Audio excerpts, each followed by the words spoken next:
Dengarkanlah panggilan ibadah yang terambil dari Ibrani 4 ayat 14 hingga 16. Karena kita sekarang mempunyai imam besar agung yang telah melintasi semua langit, yaitu Yesus Anak Allah, baiklah kita teguh berpegang kepada pengakuan iman kita. Sebab imam besar yang kita punya bukanlah imam besar yang tidak dapat turut merasakan kelemahan-kelemahan kita.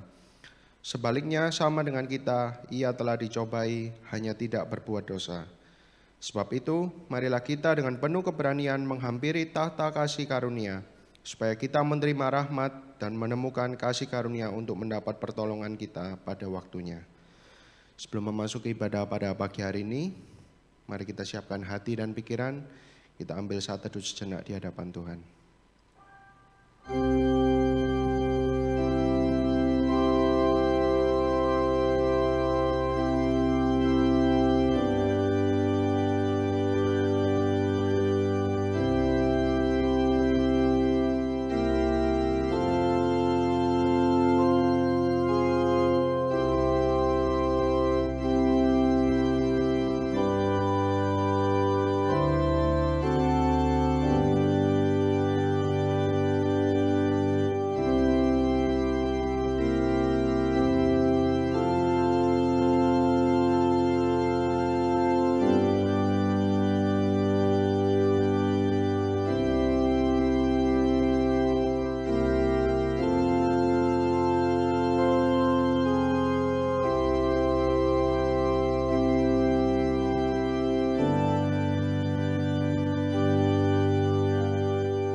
Pertolongan kita datangnya dari Allah yang menciptakan langit dan bumi serta segala isinya, dan yang tidak pernah meninggalkan hasil perbuatan tangannya.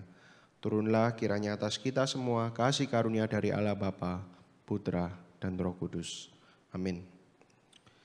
Shalom, selamat pagi jemaat yang terkasih. Mari saat ini kita memberikan pengagungan dan penghormatan bagi Allah Tritunggal. Bersama kita naikkan hormat bagi Allah Bapa.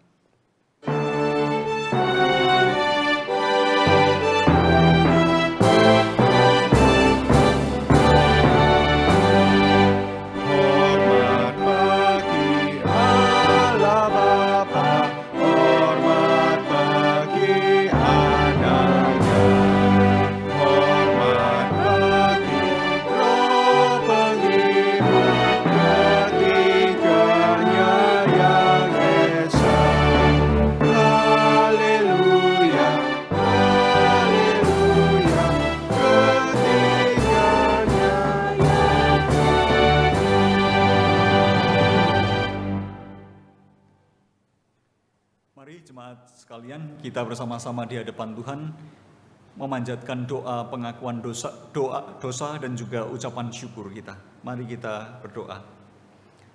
Pada pagi hari ini, ya Bapa, kami datang di hadapan-Mu. Kami datang di hadapan-Mu dengan keterkaguman kami akan kebesaran-Mu. Kami datang di hadapan-Mu dengan satu kesadaran akan kekudusan-Mu dan keberdosaan kami. Kami datang di hadapan-Mu dengan satu kesadaran bahwa kami yang berdosa adalah kami yang dikasihi oleh Dikau yang kudus. Dan Dikau yang kudus telah membuka pintu kasih karunia bagi kami.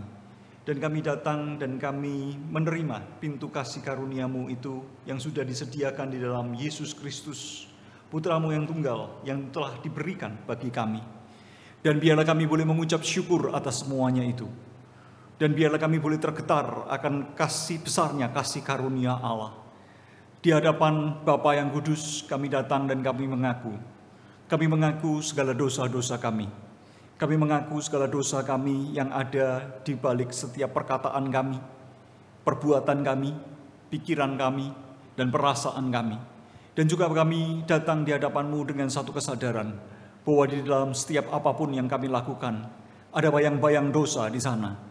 Dan sebaik apapun kami berupaya untuk hidup berkenan kepadamu, persembahan kami yang terbaik tetaplah merupakan satu persembahan yang tercemar. Tetapi kami datang di hadapan-Mu dengan satu iman dan satu kesadaran bahwa semua dosa-dosa kami sudah disucikan. Semua luka-luka kami telah disembuhkan oleh bilur-bilur dan darah Yesus. Dan karenanya kami datang dengan satu ucapan syukur dan terima kasih. Karena kami adalah anak-anak-Mu yang sudah diperkenan oleh Allah. Biarlah kami anak-anak-Mu boleh senantiasa menghayati anugerah Allah yang diberikan kepada kami di dalam iman kami. Dan biarlah Tuhan sendiri yang memelihara iman kami. Dan biarlah kami boleh menjalani dan memasuki ibadah ini sebagai satu ucapan syukur kami. Dan di hadapan Allah Bapa yang penuh dengan kasih karunia ini, kami persembahkan ibadah kami sebagai ucapan syukur kami. Di dalam nama Tuhan Yesus Kristus kami berdoa. Amin.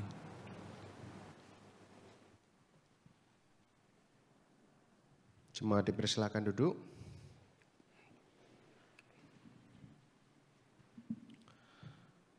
Mari dengan segenap hati kita mau masuk ke hadirat-Nya, merasakan kedamaian di dalam Dia. Kita mau sujud menyembah, meninggikan dan mengagungkan Dia. Sebab hanya Dia yang layak kita sembah, bersama kita pujikan. Masuk ke hadirat-Mu.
Masuk hadirat-Mu Tuhan.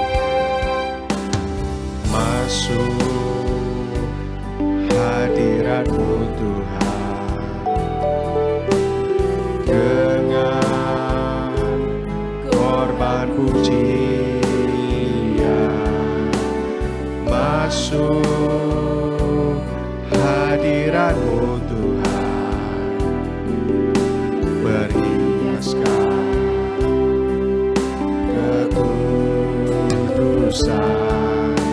di hadapan hadirat-Mu Tuhan. Ku rasakan kedamaian di hadapan hadirat-Mu Tuhan. Ku nampak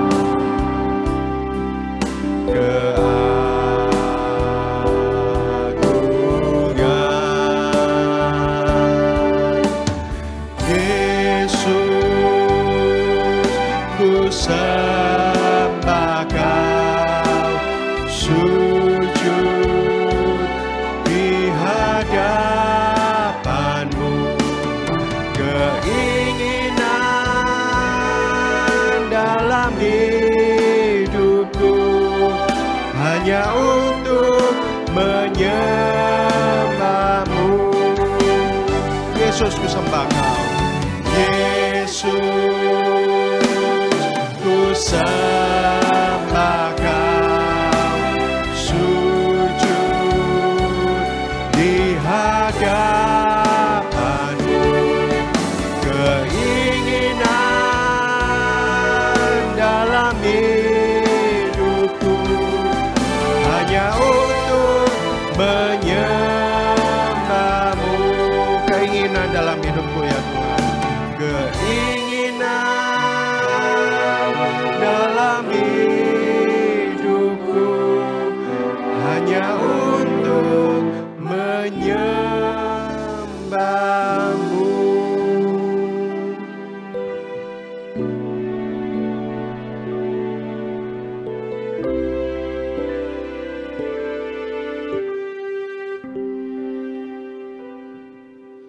Tuhan kita adalah Allah yang Maha Kuasa. Dia memberi kita kuasa untuk menaklukkan musuh. Hanya oleh kuasanya kita dapat berdiri tegar dan beroleh kemenangan. Mari dengan bertepuk tangan kita bersorak memuji Tuhan. Ku diberi kuasa.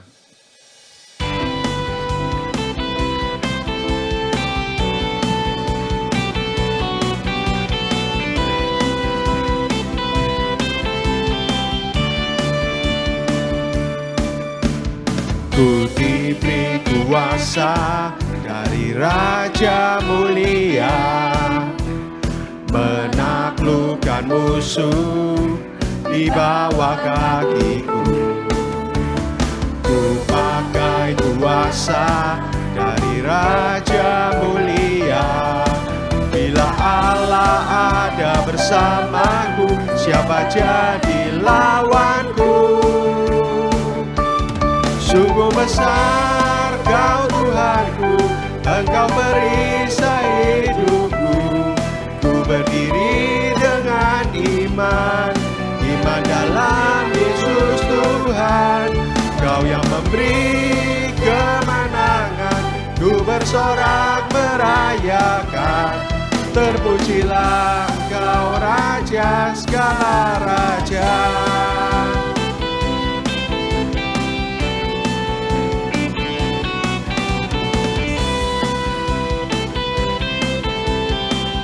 Ku diberi kuasa.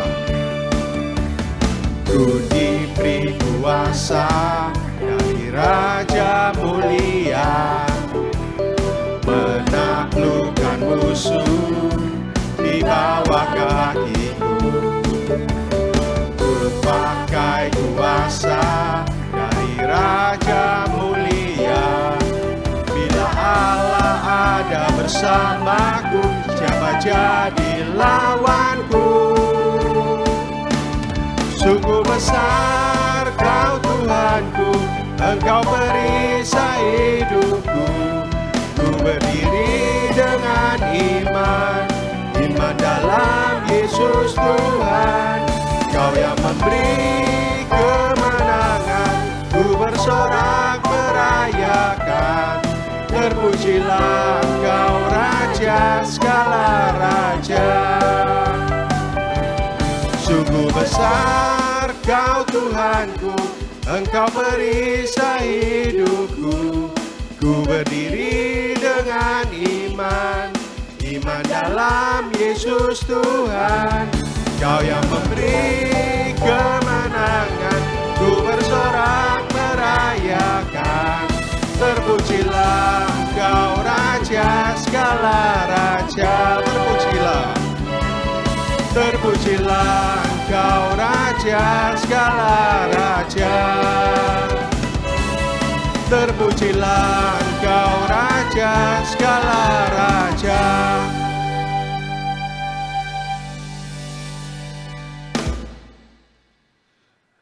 Dalam mengikut Yesus, seringkali kita ragu akan apa yang Tuhan mau dalam hidup kita. Tapi percayalah, setiap rencana yang terbaik hanya datang dari Dia. Kita mau terus untuk beriman dan taat akan setiap perintahnya.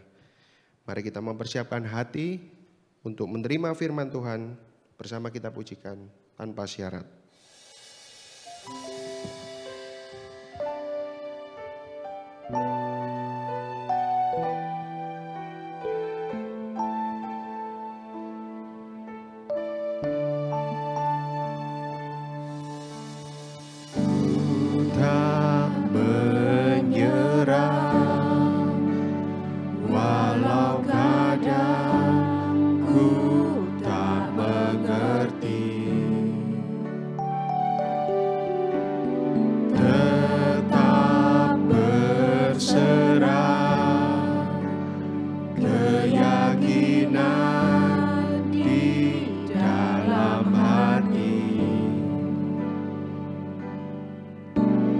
Rencana yang terbaik, semuanya datang darimu, karena tanganmu memurnikanku.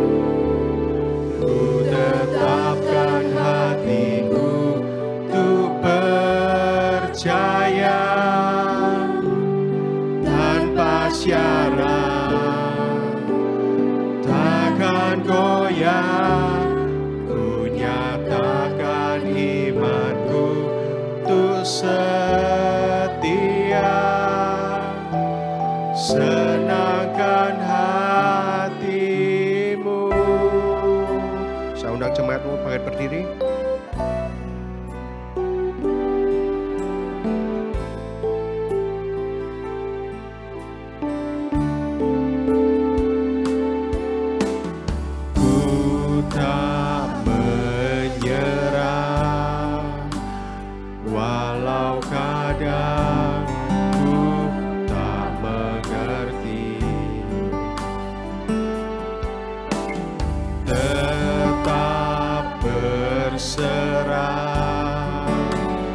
Keyakinan di dalam hati, rencana yang terbaik,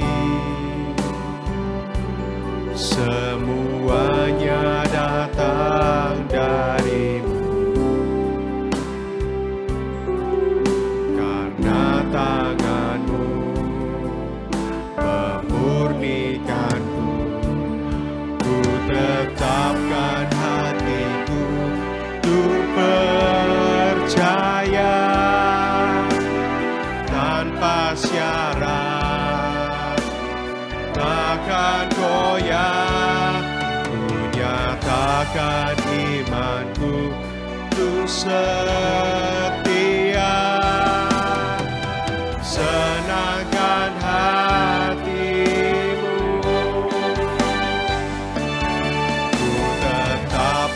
Hatiku untuk percaya tanpa syarat, takkan goyah. Ku nyatakan imanku untuk setia, senangkan hatimu, senangkan hatimu. Senangkan hatimu, senangkan hatimu.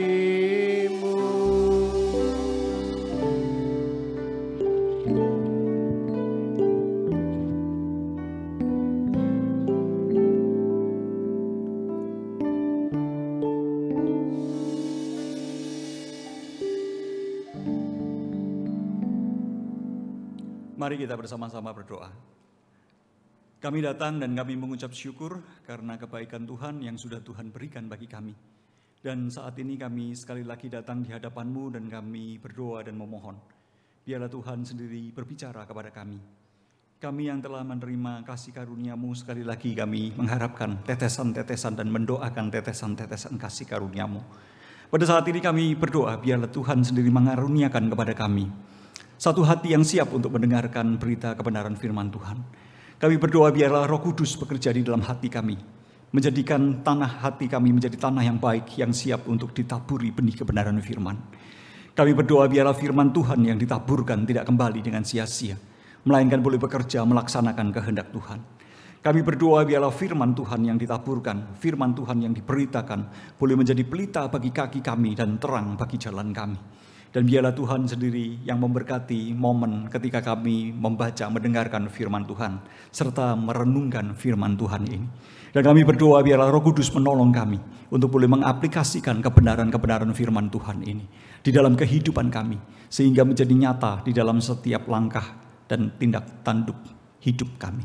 Inilah doa kami, inilah permohonan kami yang kami panjatkan dengan iman kami di dalam nama Tuhan Yesus Kristus. Amin. Silakan duduk Bapak Ibu Saudara sekalian. Pada hari ini kita akan membahas satu tema, yakni walk in faith, atau dengan kata lain berjalan di dalam iman.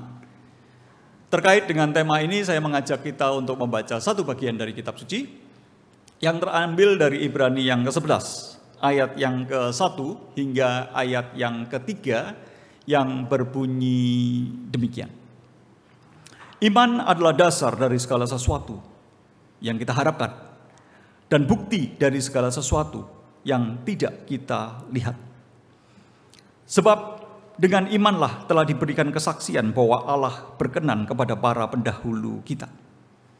Karena iman kita mengerti bahwa alam semesta telah dijadikan oleh firman Allah, sehingga apa yang kelihatan telah jadi dari apa yang tidak kelihatan.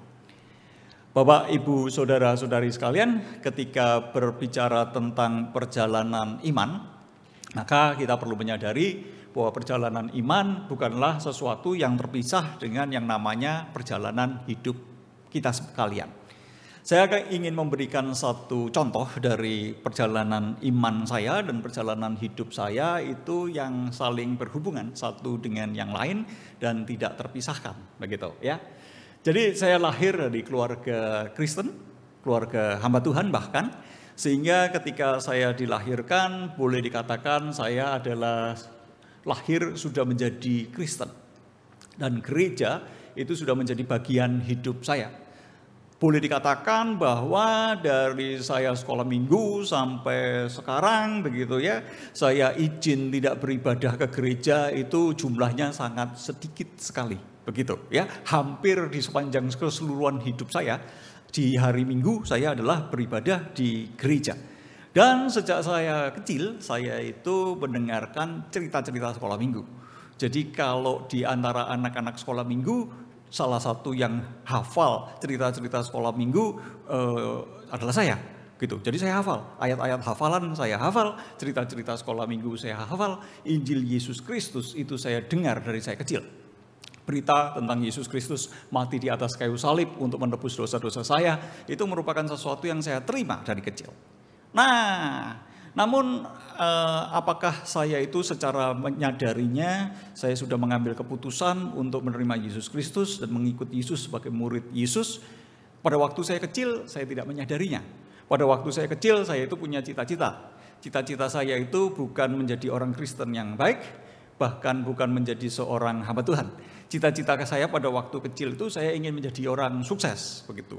Entah dari mana cita-cita itu, tapi dari kecil saya ingin jadi orang sukses, gitu ya. Saya ingin memiliki banyak uang, saya ingin memiliki satu power, saya ingin memiliki nama, saya ingin memiliki pengaruh, begitu ya, di dalam kehidupan saya.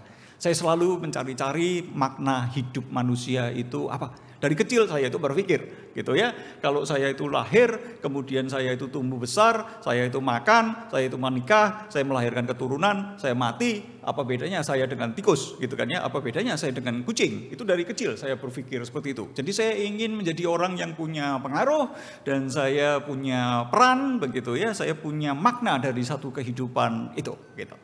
Dan karena itu hamba Tuhan kira-kira merupakan sesuatu yang tidak saya pikirkan. Sampai di satu saat ketika saya berusia 14 tahun, pada waktu itu saya naik kelas dari 1 SMP ke 2 SMP. Di sana ada satu KKR yang diadakan selama 1 minggu. Dan di dalam KKR yang dilakukan 1 minggu itu saya ikut. Di dalam KKR remaja dan pemuda itu, di hari pertama itu sekali lagi diberitakan tentang Injil Yesus Kristus.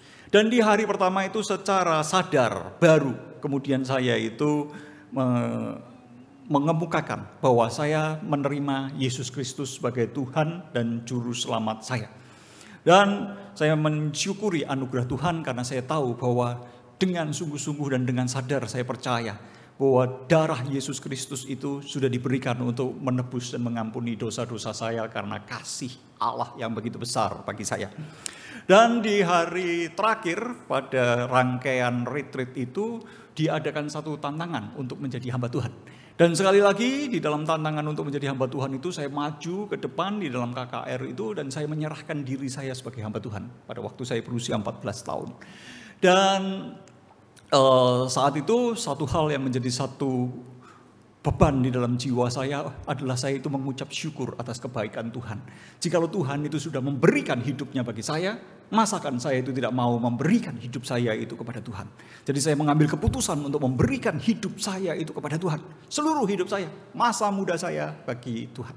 Nah, itu merupakan satu perjalanan iman yang secara sadar begitu ya.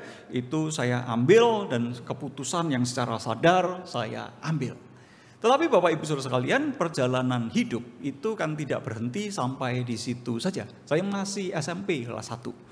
Karena itu perjalanan hidup masih panjang dan saya tidak segera masuk ke seminari.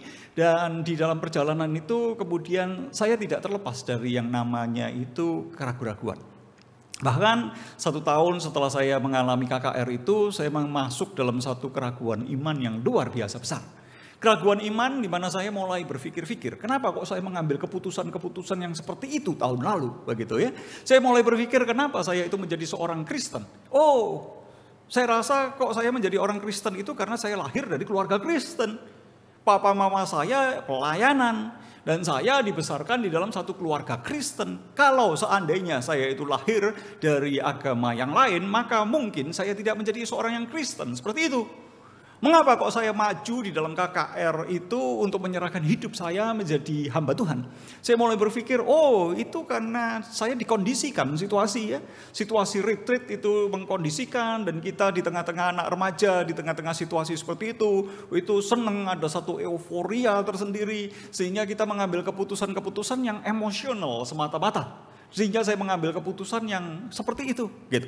Dan kemudian bahkan bukan hanya itu Bapak Ibu Saudara sekalian, saya mulai meragukan begitu ya. Jadi apakah betul sebetulnya Allah itu ada? Dan ada satu keraguan yang begitu besar di dalam diri saya. Dari mana saya tahu Allah itu ada? Allah itu tidak terlihat. Allah itu tidak terlihat. Dan dalam realita kehidupan kita seringkali melihat bahwa ada penderitaan, ada kesulitan manusia, dan seakan-akan tangan Tuhan itu tidak terlihat. Dan kemudian saya juga mulai meragukan, kok saya bisa percaya Yesus Kristus itu Tuhan? Bagaimana saya itu bisa percaya Yesus Kristus itu Tuhan? Gitu. Bukankah ini sesuatu yang konyol gitu? Seseorang yang pernah hadir di dalam sejarah manusia dan kemudian kita mengatakan dia itu Tuhan. Dan kemudian saya juga mulai ragu-ragu Bapak Ibu Saudara sekalian. Apakah Alkitab itu firman Tuhan? Kok bisa saya percaya ini adalah firman Tuhan gitu? Dan semua yang diberitakan oleh Injil berbicara tentang Allah, berbicara tentang penciptaan, berbicara tentang Yesus Kristus. Semuanya itu kan dari Alkitab. Tapi dari mana saya tahu bahwa Alkitab itu merupakan firman Tuhan? Di masa-masa remaja itu saya juga begitu mengalami banyak pergumulan. Sampai pada akhirnya Tuhan itu memberikan anugerah kepada saya. Sehingga iman saya itu dikuatkan kembali. Dan saya kembali kepada jalan saya. Tetapi perjalanan saya sebagai seorang pengikut Kristus yang pada akhirnya itu menyerahkan diri menjadi hamba Tuhan tidak berjalan begitu saja. Ada begitu banyak keraguan. Ada begitu banyak kebimbangan. Tetapi di balik segala keraguan dan kebimbangan saya, di balik segala ketidakpastian saya, di tengah-tengah perjalanan iman saya yang kadang-kadang iman itu kehilangan arah. Dan ketika saya melihat bahwa jalan Tuhan itu tidak selalu terselami, Tuhan itu tidak terlihat, tangannya itu tidak terlihat, karyanya itu seakan-akan kadang-kadang kita itu tidak bisa melihatnya secara langsung. Tetapi di tengah-tengah perjalanan iman seperti itu, iman itu tetap hidup. Ya. Nah, satu saat saya melihat bahwa iman itu menolong saya untuk mengambil keputusan demi keputusan. Setelah lulus SMA, saya belum mau masuk sekolah teologi langsung. Karena saya berpikir saya perlu memiliki wawasan yang lebih luas terlebih dahulu. Sehingga ketika saya masuk sekolah teologi, pandangan saya itu tidak cupet hanya ngerti Alkitab saja. Karena itu saya berminat untuk melanjutkan ke S1. Dan saya berminat 2 hal gitu ya. Satu itu arsitektur dan saya mendaftar di UK Petra dan waktu itu diterima. Kemudian satu lagi farmasi di Ubaya. Dan pada waktu itu saya mengambil keputusan untuk mengambil farmasi. Kenapa? Karena biayanya lebih murah ternyata yang di Ubaya daripada yang di Petra. Yang kedua, karena saya berpikir kalau saya melayani Tuhan, yang farmasi itu lebih berguna gitu. Itu pikiran saya waktu itu. Setelah saya melewati bertahun-tahun setelahnya, saya rasa nggak berguna itu apa yang saya pelajari di farmasi begitu ya, di dalam pelayanan saya gitu. Beberapa paradigmanya berguna, tetapi kalau ditanya obat sekarang saya sudah lupa semua begitu ya. Dan setelah saya lulus farmasi, saya itu tertarik dengan risetnya gitu ya. Jadi nilai saya itu anjlok, jebol-jebol begitu, tetapi kalau riset, skripsi, eksperimen, saya senang. Dan akhirnya saya menghasilkan skripsi yang cukup baik gitu ya di bidang imunobiologi molekuler waktu itu yang belum populer waktu itu ya. Dan karena skripsi saya itu baik, saya kemudian mendapat tawaran gitu ya. Saya ditawarin diminta untuk membantu kalau saya bersedia menjadi asisten riset guru besar di UNER gitu atau menjadi dosen di Ubaya. Tetapi karena iman saya Bapak Ibu Saudara sekalian, pada akhirnya saya memutuskan untuk saya menolak tawaran itu dan saya masuk ke sekolah teologi. Itu tahun 98. Dan kemudian setelah memasuki sekolah teologi, kemudian kembali saya mendapat satu kesempatan pelayanan untuk menjadi dosen teologi. Dan sejak tahun 2001 saya menjadi seorang dosen teologi. Dan saya menikmati pekerjaan sebagai dosen teologi. Kenapa? Karena sekali lagi itu berurusan dengan yang namanya urusan-urusan akademik. Dan saya menyukai karena pelajaran itu seru sekali. Jadi teologi itu terkait dengan berbagai disiplin ilmu yang lain dan bagaimana kita itu menghayati iman kita di tengah-tengah kancah pemikiran dunia ini gitu ya. Dan saya menjalani profesi saya 20 tahun, mengambil studi lagi dan saya menjadi seorang akademisi. Ya, menjadi seorang akademisi. Sampai tahun 2023 kemudian saya mengambil keputusan setelah 22 tahun untuk kemudian saya mulai terjun langsung ke dalam jemaat. Dan itulah ceritanya saya bergabung dengan GKA Elion. Dan itu sebabnya saya berkhotbah pada pagi hari ini. Intinya Bapak Ibu Saudara sekalian, ketika saya menjalani semuanya itu, gitu ya, semuanya itu merupakan bagian dari perjalanan iman dan perjalanan hidup itu yang jadi satu. Jadi perjalanan iman bukanlah sesuatu yang terpisah dari perjalanan hidup kita. Dan itu tidak terlepas dari yang namanya ketidakpastian, keraguan, kehilangan arah. Dan kita seringkali berurusan dengan jalan-jalan Tuhan yang tidak terselami. Kalau saya cerita semua detailnya, sampai besok nggak selesai, dan khotbah kita akhirnya ngalor ngidul mendengarkan kesaksian saya. Jadi mari kita kembali ke fokus kita pada hari ini di dalam Ibrani 11 ayat 1 hingga ayat yang ketiga. Dengan satu kesadaran dan pergumulan seperti yang saya kemukakan di depan tadi, maka kita akan melihat Ibrani 11 ayat 1 hingga ayat yang ketiga ini dengan alur pembahasan yang sebagai berikut. Pertama kita akan melihat tentang iman sebagai dasar dan bukti pengharapan kita, ya. Dan bagian yang kedua kita akan melihat bahwa iman itu sebagai wadah perkenan Allah. Dan pada bagian yang ketiga kita akan melihat bahwa iman itu sebagai sarana pengetahuan kita. Dan inilah yang diajarkan kepada kita melalui Ibrani 11 ayat 1 hingga ayat yang ketiga. Mari kita masuk bagian ini satu persatu secara lebih mendetail. Pertama kita melihat iman sebagai dasar dan bukti pengharapan. Kita lihat di dalam ayat yang pertama yang berbunyi demikian. Iman adalah dasar dari segala sesuatu yang kita harapkan dan bukti dari segala sesuatu yang tidak kita lihat. Bapak Ibu Saudara sekalian, kita itu di dalam iman Kristen memiliki yang namanya pengharapan. Pertanyaannya, pengharapan kita itu memiliki dasar atau tidak memiliki dasar? Kalau pengharapan kita, keyakinan kita tidak memiliki dasar, maka itu adalah keyakinan yang kosong. Kita itu percaya kepada omong kosong, gitu. Tetapi di sini Ibrani itu mengatakan pengharapan kita, kepercayaan kita itu memiliki dasar. Dan dasarnya itu apa? Dasarnya itu adalah iman itu sendiri. Bapak Ibu Saudara sekalian, pengharapan kita, iman kita, kepercayaan kita itu berurusan dengan berbagai hal yang tidak kita lihat, begitu ya. Dan tanpa iman kita itu tidak memiliki bukti apa-apa dari apa yang kita percayai. Pada waktu kita menyanyikan lagu-lagu pujian tadi gitu ya, pada waktu kita melakukan doa, pada waktu kita mendengarkan firman Tuhan, jikalau kita itu berbicara ada banyak hal yang sebetulnya tidak kita lihat, gitu kan ya.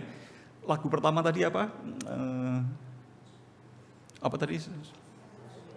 Hah? Masuk hadiratmu. Terus kata-katanya seperti apa? ada kita itu kan apa tadi ya? Tapi kalau kita ingat lagu pertama tadi gitu ya, saya kok lupa sekarang ya.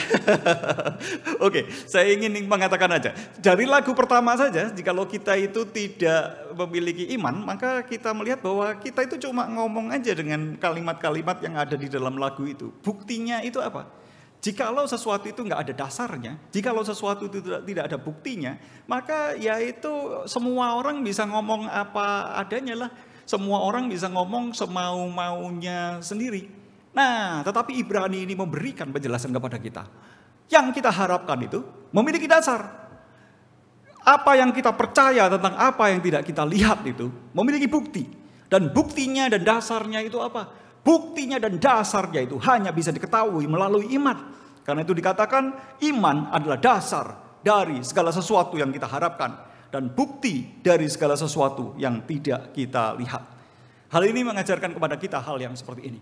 Iman itu adalah dasar. Iman itu adalah fondasi. Iman itu adalah substructure. Struktur yang ada di bawahnya. Dan semua yang lain itu disusun di atas dasar iman itu. Ya, jikalau kita memiliki bangunan, kita membangun sebuah rumah, maka kita itu perlu memiliki dasar. Di dalam Injil Matius, Tuhan Yesus Kristus itu memberikan satu perumpamaan tentang dasar yang teguh dibangun di atas batu, atau dasar yang tidak teguh dibangun di atas dasar pasir. Dan hal itu berbicara tentang ada sesuatu yang melandasi fondasi dari hidup kita. Dan iman itu adalah satu fondasi dari kehidupan kita. Dan iman itulah yang memberikan kepada kita satu kepastian. Kepastian di dalam kita menjalani kehidupan ini. Kepastian di dalam keputusan kita. Kepastian di dalam pengabdian kita kepada Tuhan. Bahwa kita memiliki kepastian bahwa pengabdian kita bukanlah pengabdian yang bodoh. Bapak Ibu Saudara sekalian, iman itu memberikan satu jaminan kepada kita. Jaminan bahwa apa yang kita percaya itu merupakan sesuatu yang benar. Dan semuanya itu ada di mana? Semuanya itu ada di yang namanya itu iman. Jadi iman merupakan sesuatu yang sangat krusial. Iman itu adalah dasar. Iman itu adalah bukti dari pengharapan kita. Tentang apa yang tidak kita lihat. Seperti tadi, kita menyanyikan lagu, kita berdoa, kita mengikrarkan pengakuan iman rasuli, kita mendengarkan firman Tuhan seperti sekarang ini, dan nanti kita akan melakukan sakramen perjamuan kudus. Tanpa iman, itu hanya sesuatu simbol-simbol yang tidak ada artinya apa-apa, yang mau-maumu sendirilah, susun sendiri, dan itu hanyalah kepercayaan yang kosong belaka. Tetapi dengan iman, kepada kita itu disediakan kepastian. Kepastian akan janji Tuhan. Janji Tuhan yang sepenuhnya itu belum kita terima saat ini. Seperti misalnya, ketika sebagai seorang hamba Tuhan, sebagai seorang pendeta, saya menguburkan jemaat yang saya kasihi ke dalam pemakaman. Maka di hadapan saya itu terbaring jenazah yang ada di depan saya. Jenazah yang dalam waktu singkat itu akan hancur kalau mau cepat dengan cara kremasi. Kalau tidak cepat dengan cara penguburan yang secara natural akan beraksur-aksur itu mengalami kehancuran. Tetapi ketika saya melihat jenazah di depan mata saya, tetapi dengan mata iman saya mempercayai akan kehidupan kekal yang disediakan oleh Tuhan. Saya percaya akan kebangkitan tubuh, kebangkitan orang mati pada saat Yesus Kristus itu datang untuk kedua kalinya. Secara natural saya tidak melihat. Secara natural saya melihat jenazah. Saya secara natural, secara rasional saya menyadari bahwa jenazah ini akan dengan sebentar itu akan hancur. Ketika berurusan dengan berbagai realita pergumulan jemaat, saya melihat bahwa realita pergumulan jemaat terkadang itu terlalu sulit untuk bisa diatasi. Terlalu sulit untuk bisa diselesaikan. Ketika berhadapan dengan orang-orang yang mengalami sakit, penyakit, dan pergumulan-pergumulan hidup yang berat. Ketika kita melihat masa depan dari orang-orang. Ketika kita bergumul dengan masa depan anak-anak kita. Kita mungkin melihat, kita mengkhawatirkan ini dan mengkhawatirkan itu. Dan kita memiliki begitu banyak keraguan. Tetapi di tengah-tengah berbagai keraguan yang kita miliki, kita itu memiliki janji Tuhan. Dan janji Tuhan adalah janji yang pasti. Mengapa? Karena kita bisa melihat janji Tuhan itu dengan iman kita. Kita bisa memiliki pengharapan. Dan pengharapan itu kita dapatkan dari mana? Pengharapan itu kita dapatkan dari iman. Kita bisa menghayati anugerah Tuhan di dalam menjalani kehidupan kita. Ketika tadi ada doa pengakuan dosa. Kita menyadari bahwa kita semua adalah orang yang berdosa. Di dalam pikiran kita, di dalam perasaan kita, di dalam perkataan kita. Sebaik-baiknya kita berupaya, maka dosa itu tetap mencemari hidup kita. Persembahan terbaik kita merupakan satu persembahan yang tercemar oleh dosa-dosa kita. Kita bukan hanya berdosa, kita juga terluka. Dan di dalam luka-luka kita, terkadang kita juga melukai orang lain. Dan tidak jarang kita melukai pasangan kita melukai anak-anak kita melukai rekan kerja kita. Mengapa? Karena kita terluka. Tetapi kita perlu menyadari bahwa di dalam anugerah Tuhan, luka-luka kita oleh bilur-bilurnya itu telah dijadikan sembuh. Dan kita melihat realita pengampunan dosa, realita pemulihan yang sudah Tuhan sediakan. Kita melihatnya dari mana? Dengan apa kita bisa melihat semuanya itu? Kita bisa melihat semuanya itu dengan iman yang menyediakan bagi kita kepastian janji Tuhan, pengharapan dan anugerah Tuhan. Ketika berbicara tentang iman sebagai dasar dan bukti pengharapan, kita bisa melihat juga contoh di dalam Alkitab, yakni Abraham. Abraham perjalanan iman dan perjalanan hidupnya itu menjadi satu. Abraham bersama-sama dengan keluarganya, pertama-tama dengan orang tuanya, kemudian dia melanjutkan perjalanan itu, keluar dari Ur Kasdim, satu tempat yang saat itu menjadi satu pusat dari kebudayaan umat manusia. Dan di Ur Kasdim dia merupakan satu keluarga yang kaya di situ, sudah mapan. Tetapi dengan iman mereka itu menggelandang keluar dari Ur Kasdim menuju kemana? Ke satu tanah yang belum mereka lihat, ke satu daerah yang mereka belum pernah kenal, dan mereka hanya berjalan mengikuti pimpinan Tuhan selangkah demi selangkah. Dan di dalam perjalanan iman dari Abraham, kita melihat bahwa perjalanan iman itu tidak selalu mulus. Terkadang Abraham diliputi oleh keraguan. Di dalam cerita kisah Abraham kita melihat bahwa 2 kali Abraham itu bahkan menawarkan istrinya untuk mencari solusi supaya bisa bertahan hidup di satu daerah. Dan kita bisa melihat bahwa ada intervensi Tuhan di sana. Dan ketika mengharapkan keturunan, Abraham itu pada akhirnya menyetujui Hagar menyetujui Sarah untuk mengambil Hagar sebagai gundiknya untuk melahirkan anak yang kita kenal pada akhirnya dengan nama Ismail. Dan kita bisa melihat bahwa Abraham itu memiliki keraguan-keraguan iman dan mengambil keputusan-keputusan yang salah. Tetapi kita bisa melihat anugerah Tuhan selalu ada. Dan Abraham tetap menjalani imannya itu sampai akhirnya. Sehingga Abraham disebut sebagai bapa orang beriman.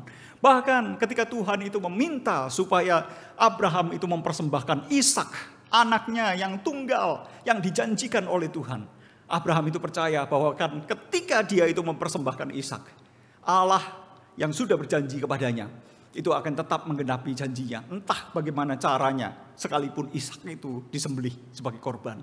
Tetapi kita bisa melihat bahwa ternyata Tuhan menguji iman Abraham, dan Tuhan tidak bermaksud untuk betul-betul Abraham itu mempersembahkan Ishak, dan malaikat Tuhan itu menginterupsi di sana. Tetapi perjalanan iman Abraham adalah perjalanan hidup yang saling terkait satu dengan yang lain, dan itu mempengaruhi seluruh keputusan hidupnya. Bagian yang kedua, Bapak Ibu sekalian, setelah kita melihat iman sebagai dasar dan bukti pengharapan, kita sekarang melihat bahwa iman adalah wadah perkenan Allah. Dan kita bisa melihat di dalam ayat yang kedua yang berbunyi demikian. Sebab dengan imanlah telah diberikan kesaksian bahwa Allah berkenan kepada para pendahulu kita. Para pendahulu kita itu para nenek moyang dari penulis kitab Ibrani dan jemaat yang dikembalakan oleh penulis kitab Ibrani itu. Dan di situ diberikan contoh bahwa Allah itu berkenan kepada tokoh-tokoh iman. Seperti misalnya siapa? Habel dan Henok. Itu Tuhan itu berkenan kepada Habel dan Henok. Di ayat yang keempat hingga ayat yang keenam. Dan kemudian di dalam ayat yang ke-7 sampai 36 itu diberikan rentetan tokoh-tokoh iman gitu ya. Rentetan tokoh-tokoh iman yang diperkenan oleh Tuhan, saksi dari realita iman. Realita iman yang seperti apa? Realita iman yang terkait erat, tidak terpisahkan dari realita kehidupan. Jadi iman itu bukan sesuatu yang diawang-awang, tetapi sesuatu yang menjadi satu dengan realita kehidupan. Dan di dalam realita kehidupan itu, tokoh-tokoh iman itu juga bukan orang yang sempurna.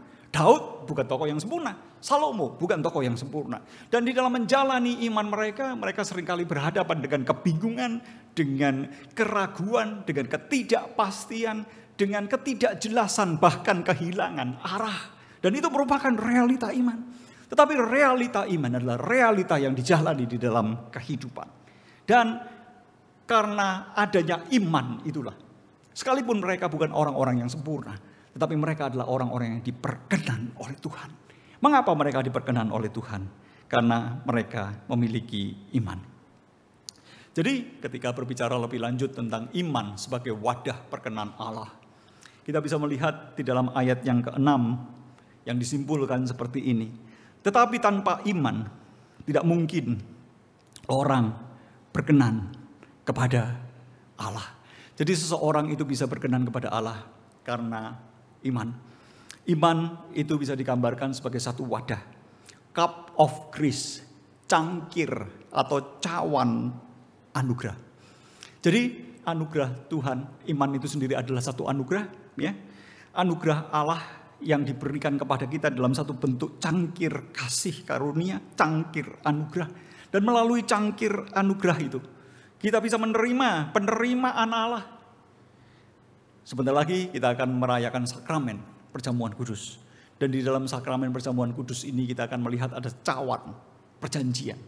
Yang dimana ada anugerah Allah yang dituangkan ke dalam cawan perjanjian itu. Darah Yesus Kristus yang dicurahkan bagi kita. Yang disimbolkan melalui darah perjanjian yang ada di dalam cawan itu. Ya, melalui anggur yang melambangkan darah perjanjian yang ada di cawan itu. Dan kita bisa melihat bahwa di dalam cawan itu anugerah Allah itu dicurahkan. Penebusan Yesus Kristus itu dicurahkan. Dan iman kita itu seperti cawan yang menjadi satu wadah untuk menerima anugerah itu sendiri. Dan di dalam cawan itu kita menerima penerimaan Allah.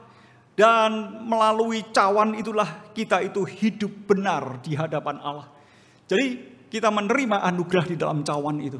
Dan karena kita itu menghidupi anugerah di dalam cawan itu, maka hidup kita adalah satu kehidupan yang terus-menerus menjalani satu kehidupan yang berkenan.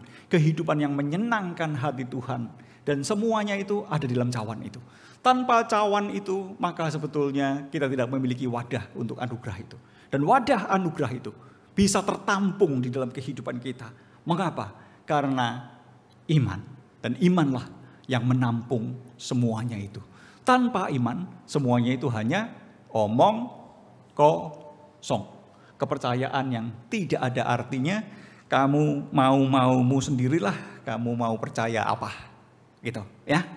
Bapak Ibu sekalian, yang ketiga, iman adalah sarana untuk pengetahuan. Kita bisa melihat hal itu di dalam Ibrani 11 ayat yang ketiga yang berbunyi demikian. Karena iman kita mengerti bahwa alam semesta telah dijadikan oleh firman Allah. Sehingga apa yang kelihatan telah jadi dari apa yang tidak kelihatan. Untuk memperjelas, maka izinkan saya untuk mengulang membaca bagian ini sekali lagi. Karena iman kita mengerti. Loh, kita kok bisa mengerti bahwa Allah itulah yang menciptakan seluruh alam semesta ini? Karena iman.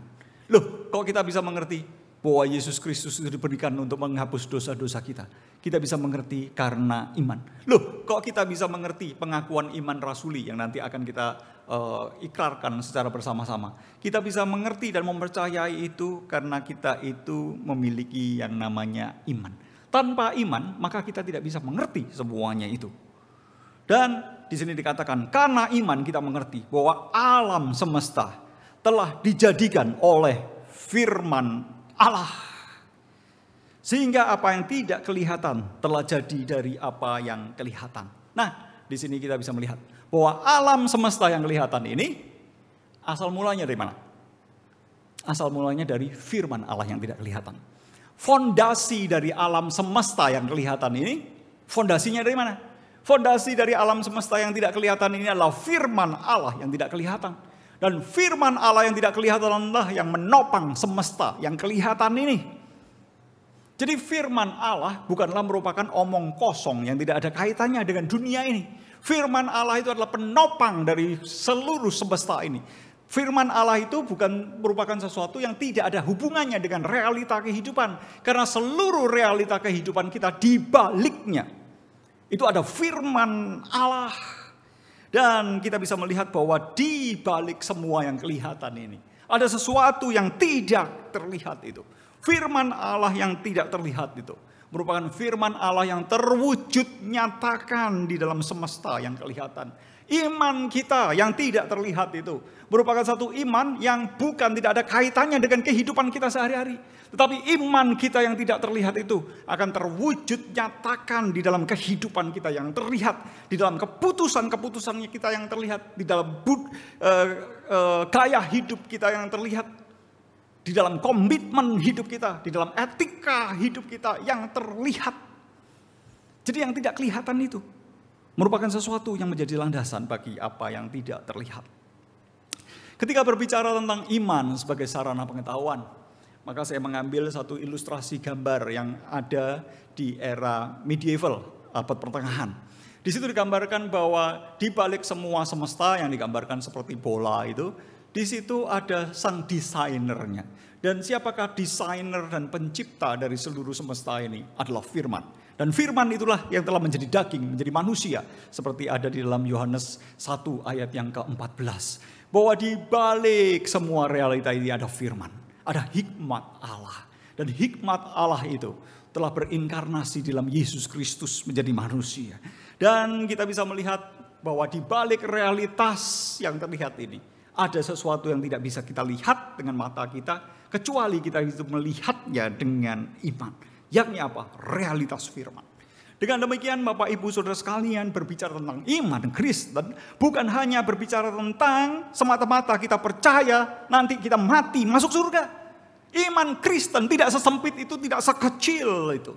Tetapi iman Kristen itu berbicara tentang iman. Iman yang adalah anugerah Tuhan. Anugerah Tuhan yang seperti apa? Anugerah Tuhan yang membuka mata kita. Sehingga dengan mata kita, kita itu melihat. Melihat apa? Melihat tangan Tuhan. Melihat tangan Tuhan yang tidak terlihat dalam hidup kita. Dalam realita kehidupan kita, seringkali kita melihat bahwa yang kelihatan itu apa? Uang. Yang kelihatan itu apa? Problem hidup. Yang kita lihat itu apa? Kerusuhan. Yang kita lihat itu apa? Politik yang panas. Kita lihat itu apa? Kekacauan dunia. Yang kita lihat itu apa? Tsunami. Tetapi di balik semuanya itu dengan mata iman, kita itu bisa melihat tangan Tuhan yang tidak terlihat. Melalui iman yang adalah anugerah Tuhan itu. Iman itu membuka mata kita. Sehingga mata kita itu bisa melihat. Sehingga kita itu bisa mengetahui akan adanya otoritas Allah dan otoritas firman-Nya. Firman Tuhan itu berotoritas karena seluruh semesta ini ditopang oleh tangan Tuhan. Seluruh semesta ini ditopang oleh firman Tuhan. Dan Tuhan itu berdaulat atas semua realitas. Iman adalah anugerah Tuhan yang diberikan kepada kita. Untuk apa? Untuk membuka mata kita. Membuka mata kita sehingga kita bisa melihat janji-janji Tuhan. Yang tanpa iman hanya omong kosong. Tetapi dengan iman itu merupakan satu kepastian. Dengan iman itu merupakan satu jaminan.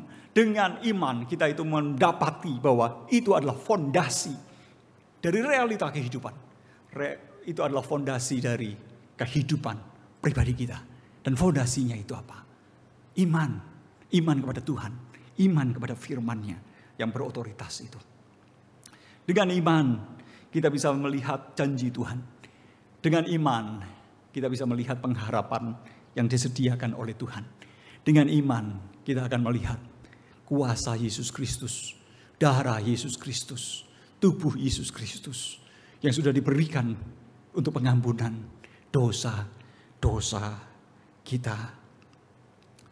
Ketika berbicara tentang iman sebagai sumber pengetahuan, maka kita perlu menyadari, Bapak Ibu Saudara sekalian, iman itu bukanlah kepercayaan yang membabi buta.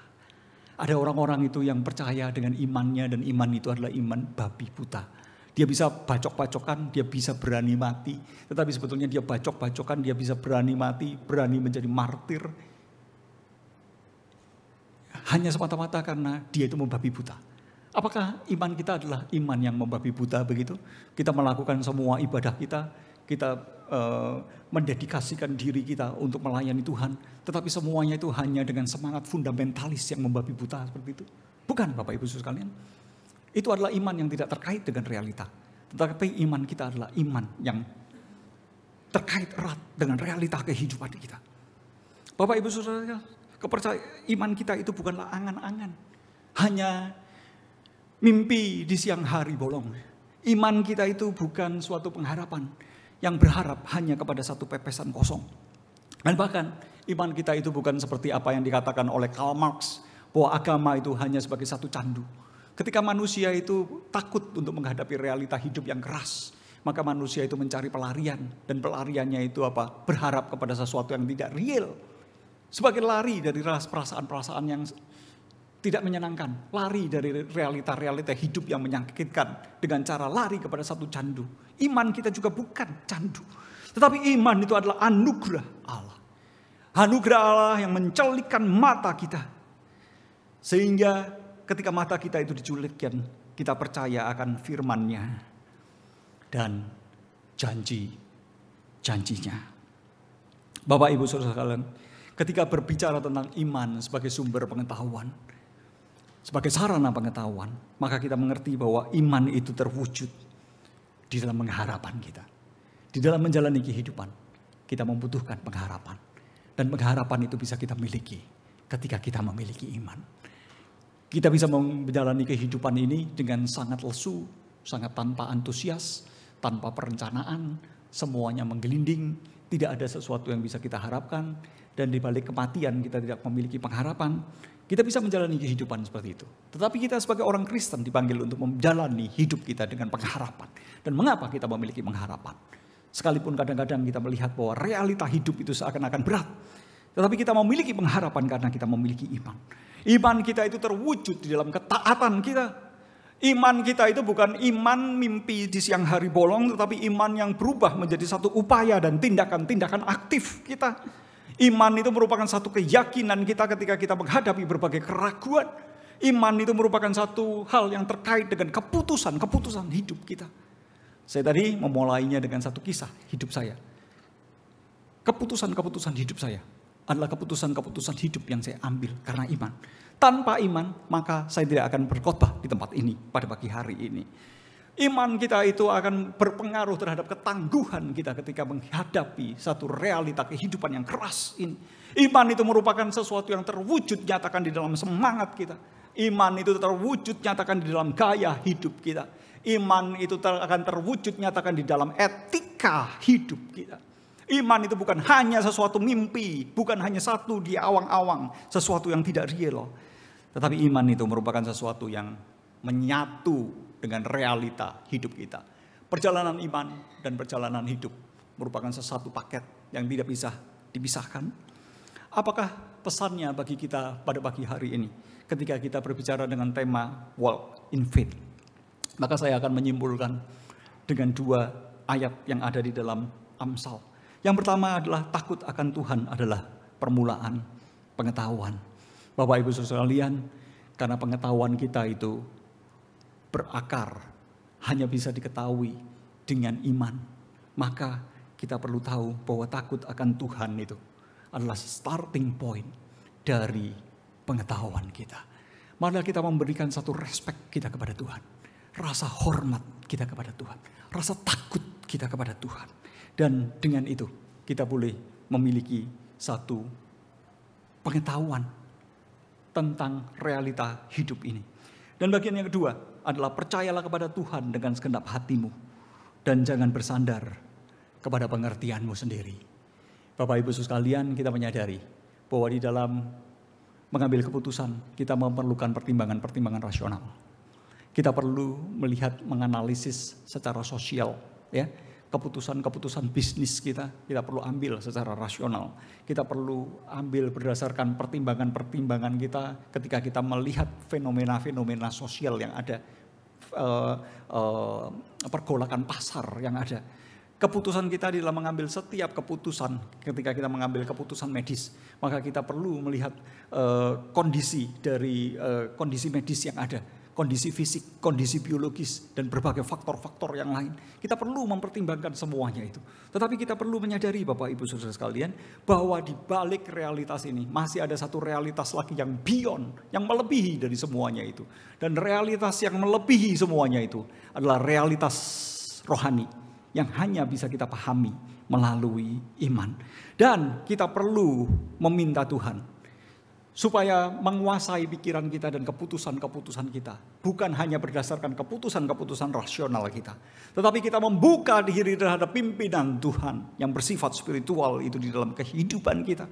Melibatkan Tuhan di dalam keputusan-keputusan rasional kita. Kita perlu melibatkan Tuhan di sana. Bapak Ibu Saudara sekalian, karena itu kita perlu terbuka terhadap pimpinan Tuhan. Jadi ketika berbicara tentang walk in faith dan berbagai aplikasinya di dalam kehidupan kita, saya mengajak kita kembali melihat kepada realita hidup kita, perjalanan hidup kita, dan perjalanan iman kita yang berjalan bersama-sama. Jadi dengan iman yang seperti ini, kepada Tuhan dan bersama-sama dengan Tuhan, kita itu mempercayakan diri. Saya belajar untuk mempercayakan diri kepada Tuhan di dalam setiap langkah saya. Ketika saya mengambil keputusan pindah ke Elion, saya yang sudah menjadi seorang scholar, seorang akademisi 22 tahun, saya mengalami satu krisis identitas. Karena tiba-tiba natur dari pekerjaan saya itu berbeda. Saya saat ini ketika menjalani satu proses untuk mengembalakan jemaat, maka saya menyadari bahwa natur pekerjaan saya sekarang itu adalah seperti seorang orang tua, stay home dad, seorang papa yang stay home di rumah, menjaga rumah dan membesarkan anak-anak, yang rasanya itu jauh dari yang namanya glamor seorang ilmuwan, begitu ya. Tetapi itu menjadi satu natur pekerjaan saya yang baru. Tetapi itu saya lakukan dengan satu pengabdian saya. Saya belum tahu pimpinan Tuhan lebih lanjut, dan di Elion saya masih 6 bulan, artinya apa? Masih percobaan Bapak Ibu Saudara sekalian ya. Jadi masih belum tahu lebih jelas itu seperti apa. Tetapi saya mengambil langkah ini dengan satu keterbukaan, karena saya mempercayakan diri saya kepada Tuhan. Saya membuka hati saya membuka terhadap pimpinan Tuhan. Saya membuka terhadap apa yang Tuhan kehendaki dalam kehidupan saya. Dan karena itu saya melangkahkan kaki. Dan saya melangkahkan kaki ke Rungkut pada hari ini, melayani bersama-sama saudara di sini. Dan Bapak Ibu Saudara sekalian, dalam konteks Bapak Ibu dan saudara-saudara sekalian, Tuhan memiliki rencana yang spesifik. Tuhan memiliki panggilan yang spesifik. Tuhan memiliki dan menitipkan pengharapan yang spesifik, yang berbeda-beda antara satu dengan yang lainnya. Tetapi di apapun itu, pada Tuhan dan bersama dengan Tuhan, kita itu mempercayakan diri. Pada Tuhan dan bersama dengan Tuhan, kita itu membuka hati terhadap pimpinan Tuhan. Pada Tuhan dan bersama dengan Tuhan, kita membuat langkah-langkah yang jelas di dalam hidup kita ini. Karena apa? Karena kita memiliki iman. Dan iman itu adalah dasar dan bukti pengharapan kita. Iman itu adalah wadah dari penerimaan Tuhan itu kepada kita. Dan iman itu adalah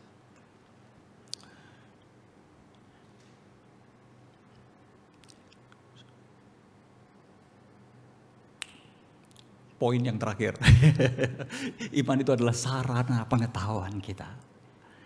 Bapak Ibu Saudara sekalian, sebentar lagi kita akan merayakan sakramen.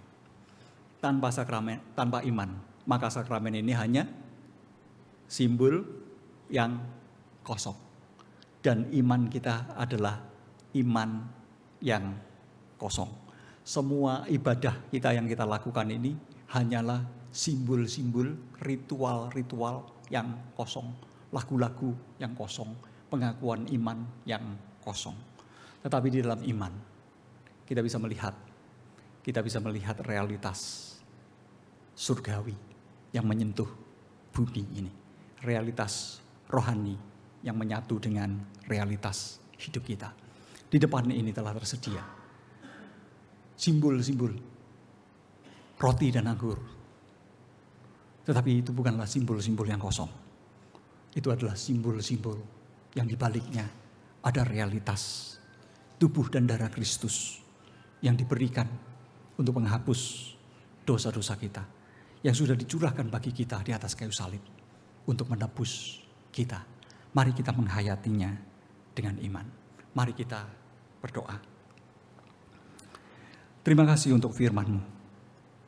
Firman-Mu yang menolong kami untuk memahami realitas hidup kami dan realitas iman kami. Realitas sehari-hari yang kami hidupi dengan realitas firman-Mu, realitas rohani yang kami imani. Biarlah kami menjalani realitas kehidupan kami sehari-hari dengan iman kami. Dan biarlah Tuhan sendiri menolong kami untuk juga menghayati anugerah-Mu yang masuk dalam realitas kehidupan kami. Anugerah-Mu yang sebentar lagi akan kami kecap dan kami rasakan melalui indera kami. Dan biarlah melalui kecapan indera kami sekali lagi menyadari bahwa realitas surgawi telah menyentuh realitas jasmani kami melalui sakramen ini. Dan biarlah Tuhan sendiri yang terus mempersiapkan hati kami di dalam semuanya ini. Dalam nama Tuhan Yesus Kristus kami berdoa. Amin. Bapak, Ibu, Saudara sekalian, pada hari ini kita akan melakukan sakramen perjamuan kudus. Dan karena sakramen ini merupakan sesuatu yang serius, maka kita perlu melakukan berbagai persiapan. Di dalam persiapan kita melakukan sakramen perjamuan kudus ini, kita perlu memahami beberapa hal. Yang pertama adalah syarat-syarat. Sesuai dengan tata ibadah GKA, Gereja Kristen Abdiel, maka perjamuan kudus hanya ditujukan bagi mereka yang sudah baptis dewasa dan baptis anak-anak dan kemudian sudah disidi. Ya. Bagi Bapak Ibu Saudara sekalian yang belum baptis dewasa dan sidi, maka pada kesempatan ini jangan terlebih dahulu mengambil bagian di dalam perjamuan kudus ini. Bukan berarti untuk selama-lamanya Bapak Ibu Saudara sekalian tidak boleh ikut terlibat di dalam perjamuan kudus ini, tetapi nanti bisa menghubungi penginjil Sulaiman dan penginjil Nesin untuk mengambil langkah lebih lanjut untuk sidi, untuk katekisasi. Ya. Dan yang kedua, hal yang perlu kita pahami adalah makna perjamuan kudus. Mengapa sih kita itu melakukan perjamuan kudus? Karena ini adalah sakramen yang diperintahkan Tuhan. Apa itu sakramen? Sakramen adalah misteri. Misteri kehadiran dari realitas surgawi itu yang masuk ke dalam realitas jasmani kita. Misteri dari anugerah Tuhan yang tidak terlihat itu melalui indera kita yang kita lihat. Dan ini adalah sakramen yang diperintahkan Tuhan. Sebagaimana ada di dalam 1 Korintus 11 ayat 23 hingga 26 yang berbunyi seperti ini. Sebab apa yang telah kuteruskan kepadamu telah aku terima dari Tuhan. Yaitu bahwa Tuhan Yesus pada waktu ia diserahkan, mengambil roti dan sesudah itu ia mengucap syukur atasnya. Ia memecahkannya dan berkata, inilah tubuhku yang diserahkan bagi kamu. Perbuatlah ini menjadi peringatan akan aku. Demikian juga ia mengambil cawan sesudah makan lalu berkata, cawan ini adalah perjanjian baru yang dimeteraikan oleh darahku. Perbuatlah ini setiap kali kamu meminumnya menjadi peringatan akan aku. Sebab setiap kali kamu makan roti ini dan minum cawan ini, kamu memberitakan kematian Tuhan sampai ia datang. Pertanyaannya sekarang, karena ini adalah sakramen yang diperintahkan Tuhan, bagaimana kita menghayati sakramen ini? Kita perlu menghayati sakramen ini dengan cara seperti ini. Roti dan anggur yang dapat kita sentuh, kita kecap, kita raba, kita rasa pada pagi hari ini bukanlah simbol-simbol, bukanlah benda-benda, bukanlah roti dan anggur yang kosong belaka. Melainkan ini adalah simbol-simbol, tanda-tanda, ya, benda-benda jasmani yang menuntun kita untuk menghayati realitas hal-hal rohani yang berada di luar jangkauan indera dan pikiran kita. Oleh karena itu dalam perjamuan ini marilah dengan mulut kita makan roti dan anggur. Kita merasakan rasanya, kita merasakan teksturnya, kita menelannya dengan gigi, dengan lidah kita, dengan tenggorokan kita, dengan perut kita. Tetapi dengan iman kita itu percaya dalam hati bahwa tubuh dan darahnya diserahkan bagi kita di atas kayu salib untuk pengampunan dosa-dosa kita. Dengan fisik kita menikmati roti dan anggur. Dengan iman kita menikmati tubuh dan darah Kristus yang sudah diberikan kepada kita, dicurahkan untuk pengampunan dosa-dosa kita. Karena ini merupakan sesuatu yang serius, maka kita perlu melakukan pemeriksaan diri. Dan untuk pemeriksaan diri ini saya mengambil panduan dari Katekismus Heidelberg Tanya Jawab nomor 81 yang bertanya seperti ini. Untuk siapakah perjamuan kudus ini ditetapkan? Jawabannya adalah untuk mereka yang menyesali dosanya. Jadi mereka yang tahu bahwa dirinya berdosa dan mengaku berdosa dan menyesal dosa-dosanya. Dan orang-orang yang menyesali dan menyadari dosa-dosanya ini tetap percaya bahwa dosanya telah diampuni oleh Kristus. Dan bahwa segala kelemahan yang masih tersisa, kita semua masih memiliki sisa-sisa kelemahan-kelemahan itu. Tetapi sisa-sisa kelemahan itu pun ditutup oleh penderitaan serta kematian Kristus. Bagi saudara yang percaya hal ini, bagi saudara yang memiliki iman seperti ini, mari kita bersama-sama makan roti dan anggur. Dan hal ini ditetapkan bagi mereka yang ingin makin menguatkan iman. Iman kita seringkali lemah, tetapi kita ingin supaya Tuhan itu menguatkan iman kita. Jikalau saudara ingin melakukan itu, mari kita bersama-sama makan roti dan anggur ini. Dan bagi mereka yang hidup, membenahi hidup mereka di dalam pertobatan. Bagi saudara yang ingin bertobat, maka mari kita bersama-sama memakan roti dan anggur ini. Tetapi ada satu peringatan yang diberikan bagi kita. Sebaliknya bagi orang munafik, mereka yang tidak merasa diri itu berdosa, mereka yang hanya mendandani diri itu secara luar itu baik, tetapi sebetulnya tidak mau bertobat dari dosa-dosanya. Dan mereka yang merasa tidak perlu bertobat karena merasa diri mereka itu baik. Dan juga mereka yang tidak bertobat kepada Allah. Bagi mereka yang seperti ini, maka perjamuan kudus ini akan mendatangkan hukuman atas diri mereka dengan makan roti dan anggur ini. Sembari kita melakukan suatu persiapan, marilah kita mengambil waktu sejenak dan diiringi dengan satu instrumen lagu, dan setelahnya dengan hormat meminta penginjil Sulaiman memimpin kita dalam persiapan perjamuan kudus ini.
ketika mereka sedang makan, Yesus mengangkat roti, mengucap syukur, memecah-mecahkannya,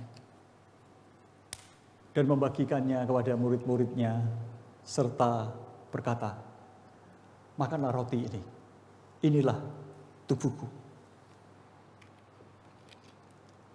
Sesudahnya Yesus mengangkat cawan, mengucap syukur, dan memberikannya kepada mereka, serta berkata, inilah darahku, darah perjanjian yang dicurahkan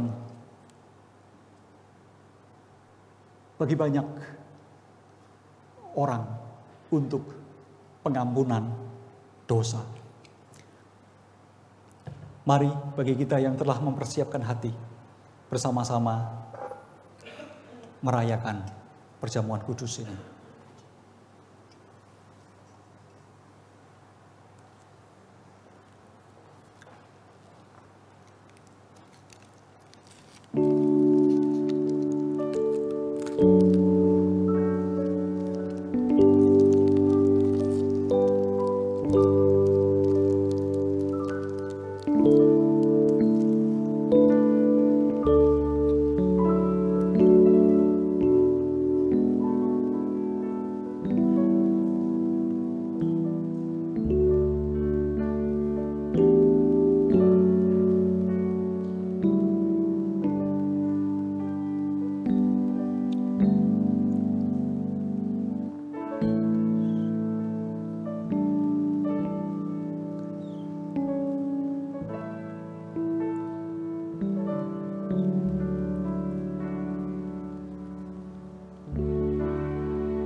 Bapak Ibu Saudara sekalian yang belum menerima roti dan anggur, tolong angkat tangan.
Jikalau kita semua sudah menerima roti dan anggur ini, marilah kita bersama-sama bangkit berdiri dan mengangkat roti dan anggur ini. Marilah kita mengangkatnya dengan ucapan syukur. Dan dengan iman, marilah kita memakannya bersama-sama.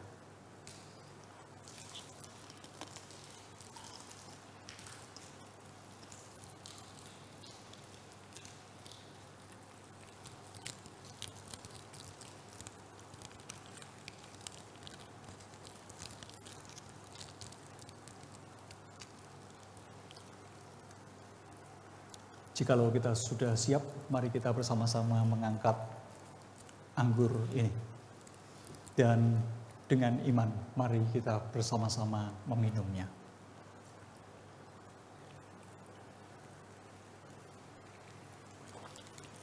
Meresponi anugerah Tuhan yang sudah diberikan kepada kita untuk pengampunan dosa-dosa kita. Mari kita bersama-sama menyanyikan ref lagu salibnya, salibnya teramat mulia.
Silakan duduk Bapak Ibu Saudara sekalian.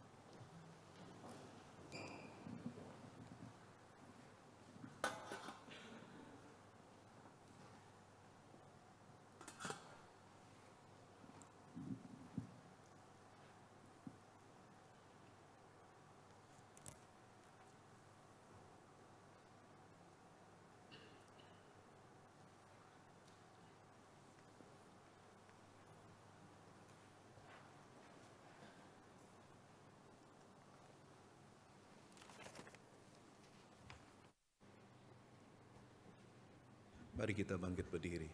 Yesus, Yesus, dengar doaku.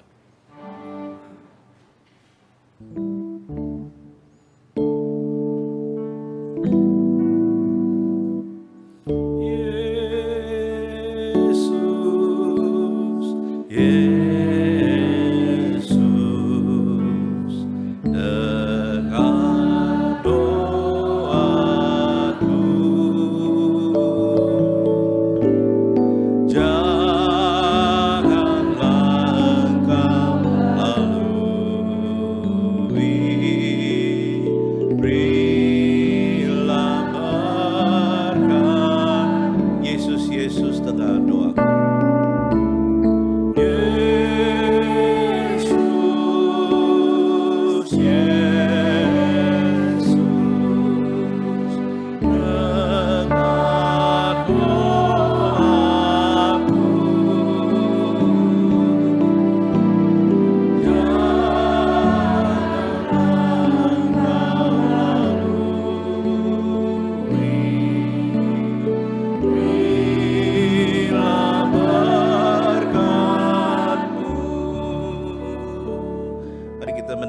syafaat kita di hadapan Tuhan. Kita berdoa untuk diri kita khususnya di minggu yang kedua di tahun yang baru ini. Mari kita berdoa. Mungkin ada kekhawatiran, ada ketakutan. Itulah kenapa firman Tuhan pada hari ini ingin menegaskan, melangkahlah dengan iman. Melangkahlah bersama dengan Tuhan, Sang Empunya kehidupan. Karena itu mari kita berdoa untuk jalan-jalan yang akan kita hadapi di tahun ini. Bahkan rintangan, bahkan apapun ke depan.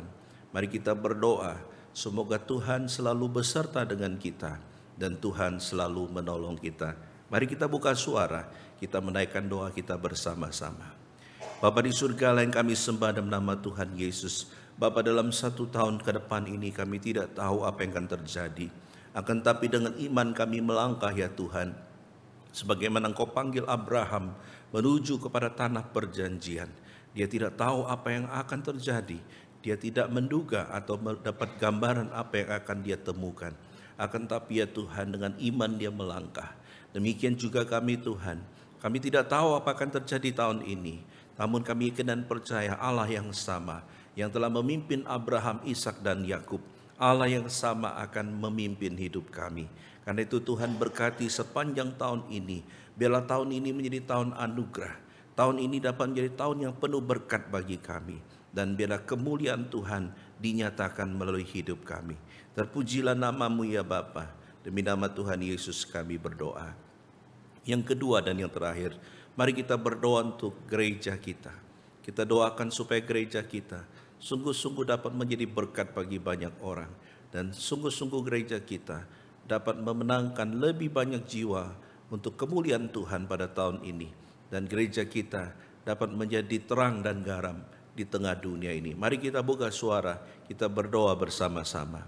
Bapa di surga, kami serahkan gereja kami ya Tuhan, GKI Elion. Kami rindu supaya keberadaan gereja kami dapat menjadi berkat bagi lingkungan di mana kami berada. Dapat memenangkan lebih banyak jiwa-jiwa yang belum mengenal Tuhan. Dan kami berdoa supaya GKI Elion dapat menjadi terang dan garam dunia. Dapat menjadi berkat bagi banyak orang melalui jemaatnya. Kami serahkan Tuhan juga pimpin sertai untuk gereja kami. Engkau yang telah membangun gereja ini Tuhan, maka Engkau pasti akan menyertai. Terpujilah nama-Mu ya Bapa. Dengar doa kami demi nama Tuhan Yesus kami berdoa. Bapa, inilah doa syafaat kami yang jauh dari sempurna. Kiranya Engkau mendengarnya sesuai dengan waktu dan kehendak-Mu. Dengar doa kami demi nama Tuhan Yesus kami berdoa. Amin. Bersama dengan gereja di segala abad dan tempat, mari kita mengaku iman kita, pengakuan iman rasuli. Aku percaya kepada Allah, Bapa yang Maha Kuasa, Khalik langit dan bumi, dan kepada Yesus Kristus anaknya yang tunggal Tuhan kita, yang dikandung dari Roh Kudus, lahir dari anak darah Maria, yang menderita sengsara di bawah pemerintahan Pontius Pilatus, disalibkan, mati dan dikuburkan, turun ke dalam kerajaan maut. Pada hari yang ketiga, bangkit pula dari antara orang mati, naik ke surga, duduk di sebelah kanan Allah yang Maha Kuasa. Dan dari sana Ia akan datang untuk menghakimi orang yang hidup dan yang mati. Aku percaya kepada Roh Kudus, gereja yang kudus dan am, persekutuan orang kudus, pengampunan dosa, kebangkitan tubuh dan hidup yang kekal. Amin. Silakan duduk.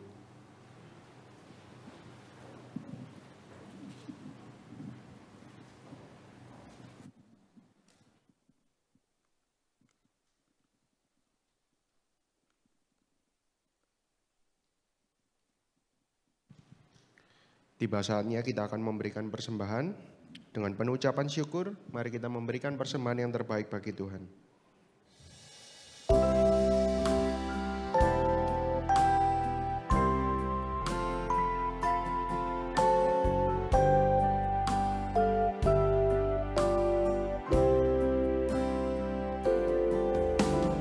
Ku berserah pada Yesus dengan tangan yang bebas, dan ku mau mengasihinya selalu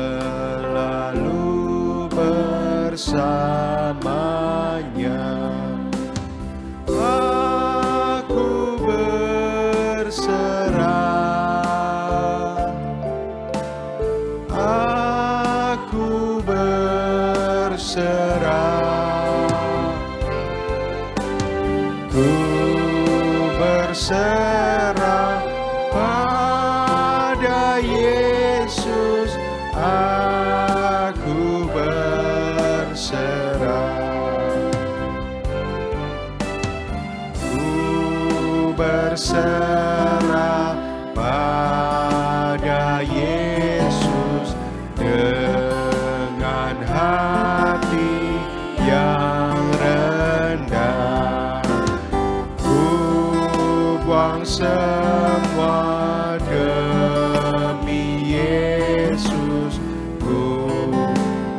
datang kepadanya. Aku berserah,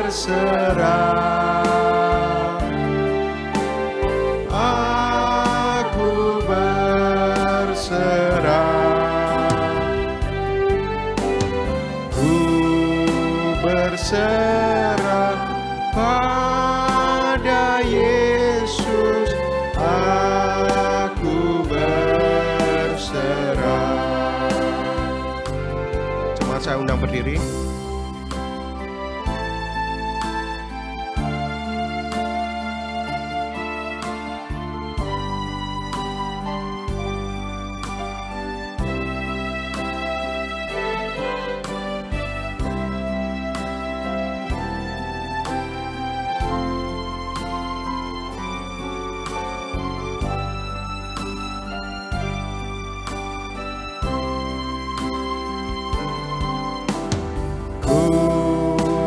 Berserah pada Yesus dengan senang jiwaku, Roh-Nya penuhi hatiku, dan Dia sungguh milikku.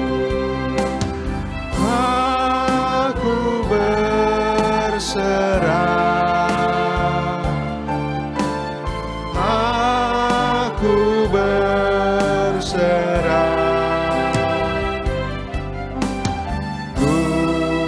berserah pada Yesus, aku berserah.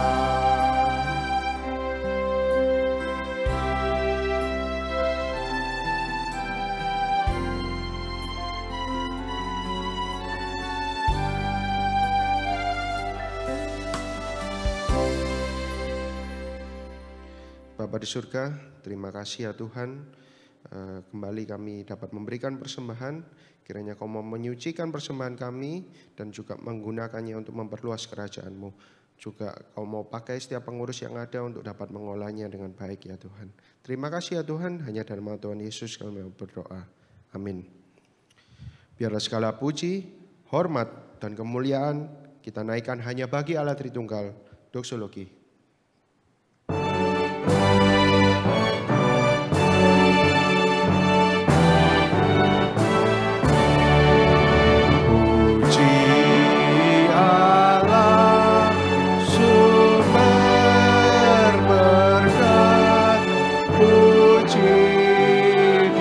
Semua ciptaannya,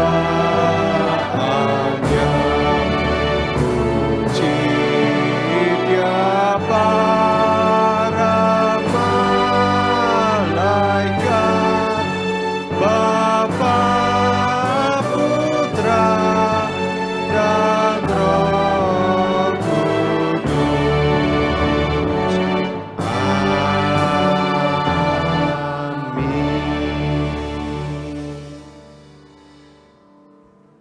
Jemaat yang dikasihi Tuhan, pulanglah dengan membawa berkat Tuhan. Tuhan memberkati dan melindungi engkau. Tuhan menyinari engkau dengan wajah-Nya dan memberi kasih karunia. Tuhan mengarahkan wajah-Nya kepadamu dan memberi damai sejahtera. Amin.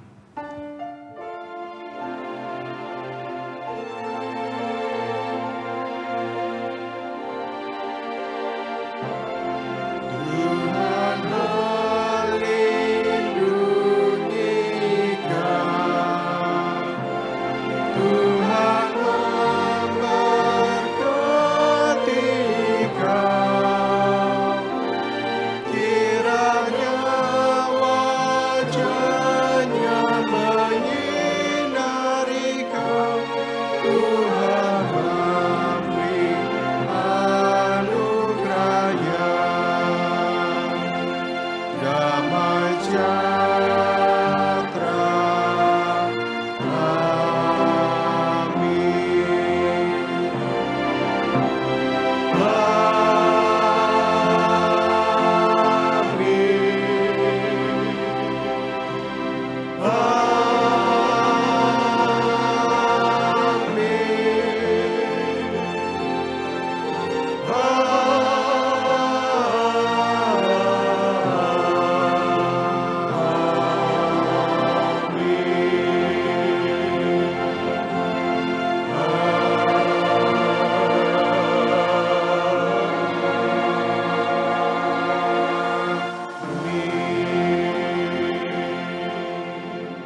selesai.